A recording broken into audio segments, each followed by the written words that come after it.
Andijonlik ayol onlayn qimorga pul tikib yutqazib qo'yib, o'zini soyga tashlab joniga qasd qilibdi va o'limidan avval jasadini qayerdan topishlari haqida ovozli xabar ham qoldirgan. Men o'zimni orqamizda soy bor, shunga tashladim. Men unaqa 15 million pulni topib beramayman. Topib bergan taqdirimda ham butun umr dashnonda qolib ketaman. La ilaha illalloh Muhammadur Rasululloh. Ayolni jasadini topib dafn ham qilib bo'lishgan, ammo uning 3 ta go'dagi onam qachon keladi deb tinmay yig'layotgan ekan. Bolalarim omonat, eng kichigim rosa kichkina edi hali. Ko'zim qiymayapti, lekin shuncha gap ichida yashagandan yashamagan yaxshi. Meni kechiringlar, iltimos sizlardan.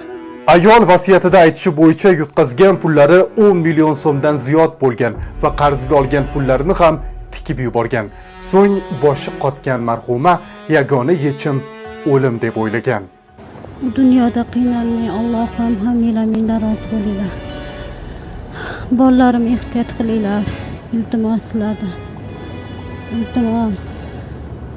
Ayolning yaqinlariga chuqur hamdardlik bildirgan holda uning so'nggi vasiyatini to'laligicha e'tiboringizga havola qilamiz. Bittadan like bosish va fikrlaringizni izohlarda qoldirish esingizdan chiqmasin. Uz Global TV